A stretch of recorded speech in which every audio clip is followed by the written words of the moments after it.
Hello, I am Jarrett Wall, and this is my presentation on Alaska. To tell the story of Alaska and its people, we first have to learn the geography that shaped Alaska. Topographically, Alaska has 39 mountain ranges, containing 17 of the 20 highest peaks in the United States, the biggest mountain range being Denali. Alaska itself is by far the biggest state in the country, despite what Texas wants you to believe. Alaska routinely is the coldest state year-round. It is in this environment that we see some of Alaska's greatest wealth. In fact, Alaska has 57 million acres of designated wilderness, watersheds, mountain ranges, glaciers, wetlands, coastlands, volcanoes, tundras, forests, and wild and scenic rivers. In this harsh environment, Alaska natives learned to survive. Around 15,000 years ago, peoples from the Asian continent crossed this land bridge to Alaska. This land bridge was called the Bering Strait and was caused by the Earth experiencing much colder temperatures. Much of the Earth's water was frozen in large sheets of ice. This shrunk the water level enough to expose a flat land bridge across continents that these early native ancestors would cross. Even today, Native Americans still bear a DNA resemblance to that of Asians. These natives crossed the Bering Strait following herds of animals. These groups of people came over in different travel waves. Different native groups and ways of life. There are two major groups that cross in these travel waves, the first being the Eskimos, and the other being the Aleuts. Eskimos, being the first to cross this land bridge, created their own unique culture and society.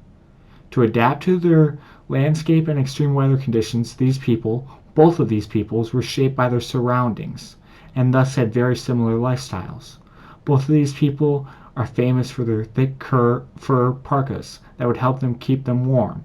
But these parkas also served a different purpose. Each of these parkas had a unique thread pattern that would help different people in the village distinguish different members of their village. These Eskimo villages were composed of turf huts. These structures were small and made of stone, with the ceiling being supported by wood beams. Despite what popular culture would have you believe, Eskimo villages were not made up of igloos. Igloos were used as temporary shelters on extended winter hunting trips, not as permanent Inuit homes. These Eskimos would rely on being near the water. This would allow them to hunt seals, and to navigate these waters, a canoe would be used. The Eskimo diet was composed of almost exclusively of meat, as there was no growing season for them to take advantage of. The meat they would eat would be fish, reindeer, musk, ox, Arctic hare, walrus, polar bear, seal, whale, geese, and ducks. To track these animals, instead of using horses, the Eskimos used sleds pulled by dogs. After a successful hunt, these sleds would be used to haul the meat of the slain animals back to their village. The first Russian voyage and Bering. The Europeans' discovery of Alaska came in 1741, as a voyage funded by the Russian government. Originally, the voyage was meant to be an expedition to map uncharted areas of Siberia and North America. The ordeal was undertaken by Tsarina Catherine, or Catherine the Great. She hired Vitus Bering, a Danish explorer whom the Bering Strait would later be named for. To head this voyage, he would command two ships, the St. Paul and St. Peter. Bering himself sailed in the St. Peter. This was not their first voyage mapping uncharted parts of the map. Bering's first voyage had proven that there was a sea between Asia and America, as during this time it was previously unknown how big Asia and America really was. The first expedition started in Siberia and traveled along Siberia using horses, dog sleds, and riverboats. They wintered in a remote part of Siberia called Okhotsk before they would cross the Pacific. And then, after proving that there was no land connection between the continents, they returned to Russia. Upon this return, Bering was promoted to captain commander. In total, his first voyage took 2 years. Second Russian voyage and discovery of Alaska. But the second voyage would set out to continue Bering's mapping work by surveying more points of Siberia and finally parts of North America. His goal was to find and map eastern reaches of Siberia and hopefully the western shores of North America, and will hopefully one day be able to open trade routes to America. This mission would directly cost the Russian crown 1.5 million rubles, a huge sum of money. Bering would leave St. Petersburg in 1733 and the groups of men were split into two groups, one led by Bering and another scientific division including translators and many Russian university students.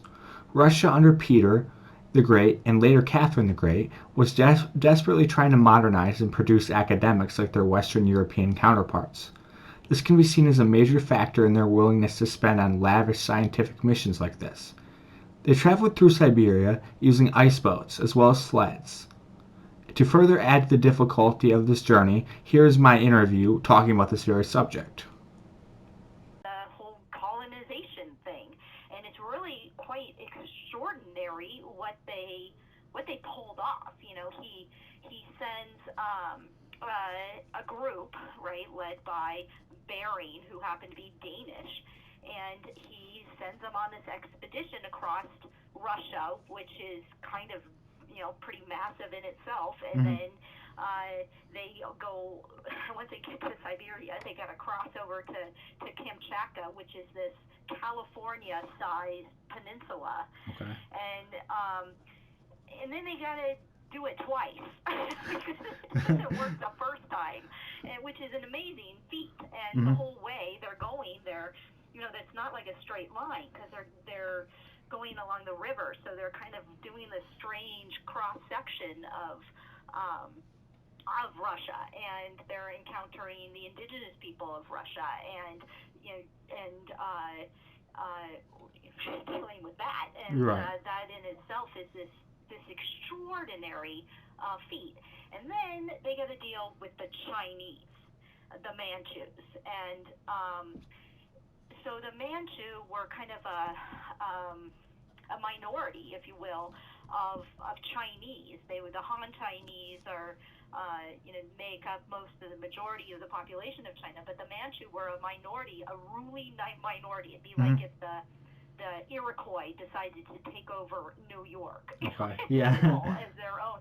And the Manchus liked Manchuria to be closed. They did not want strangers in it. So what happened is that forced the Russians to go north on their expeditions, because they couldn't go down the Amur River, which was this Mississippi-like river right to the Pacific. And so the Manchus guarded that territory fiercely, and that forced the Russians to go north. And so that's where they end up finally getting to Kamchatka, building these two ships and sailing across the Pacific. The first time, like I said, they were in the fog and completely missed Alaska, and then they had to do this all over again. And the second time, the two ships,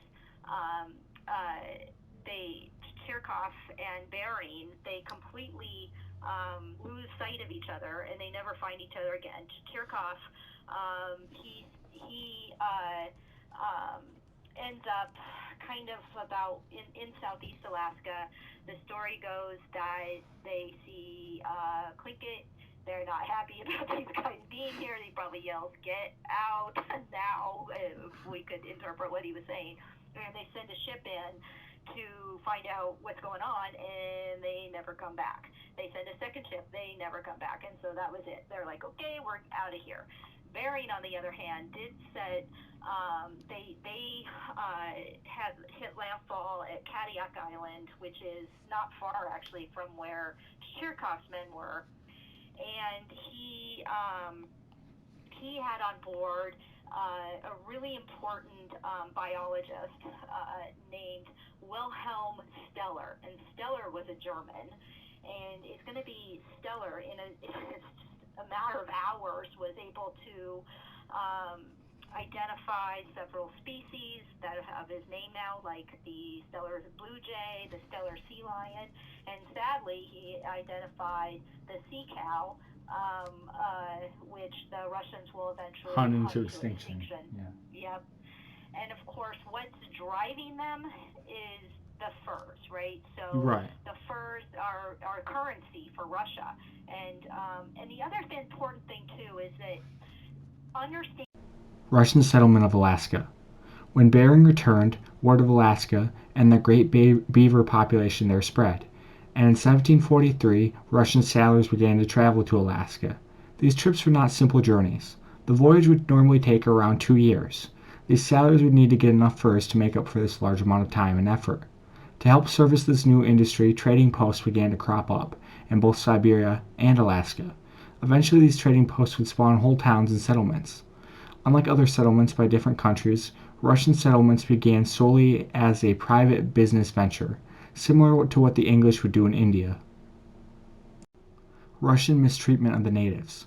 To feed these new large group of settlers, the Russians would force native groups of Alaska to do much of the menial work, including hunting game for them. The Russians would force the natives to work for them through several means, by physical violence, murder, and kidnapping. Often the Russians would kidnap members of natives groups and force them to pay in fur pelts. While being just as brutal as other European powers, the Russians did not come over in the numbers that other European powers did. Thus, much of the native population would not die off in the numbers that they would in other places being colonized by Europeans. Still today, Alaska has the highest native population among any U.S. state. Still though, disease spread by Russians would ravage these native populations, and around 80% of the Eskimo population would be killed by disease. Most of the people that would come over being male fur traders, they tended to procreate and have kids with native women, and ended up staying in Alaska. This is true for many of the Russian fur traders. This would forever change the population of Alaska. Decline of Russian Alaska. Into the late 1700s, the colonial settlement of Alaska was in the hands of a few fur trading companies. At their most, there was only around 800 Russians in Alaska. These companies were only in Alaska to make a profit. The crown owned large parts of these companies and thus would appoint colonial governors to collect a share of fur profits.